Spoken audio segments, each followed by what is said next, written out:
এটা হলো পরিবর্তনের সরকার। আপনারা এটাকে বলবেন পরিবর্তনের সরকার।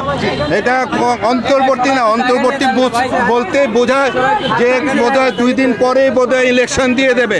আমাদের পরিবর্তন যতক্ষণ পর্যন্ত না করতে পারবো ততক্ষণ পর্যন্ত এই সরকার থাকবে, এটাই হলো আমার দাবি। এর জন্য সবাই বলবেন এটা পরিবর্তনের সরকার। একটা ভিডিও আমি দিয়েছি, সেই ভিডিওতে আমি বলেছি যে এটা তারা মানে আমাদেরকে দেখছেন কিভাবে আমাদের সঙ্গে অন্য কিছুভাবে পারছে না বলে নানানভাবে তারা চেষ্টা করছে আমাদের অর্জনকে নষ্ট করার জন্য, আমাদেরকে ক্ষতিগ্রস্ত করার জন্য।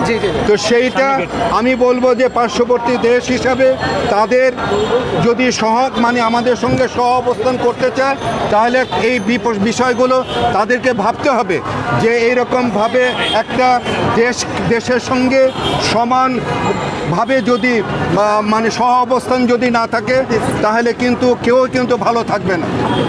নতুন বাংলাদেশ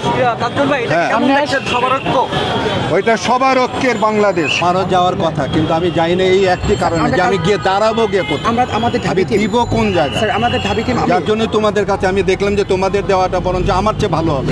আমার শাখাগুলি কাজ করছে যদিও ওইখানে।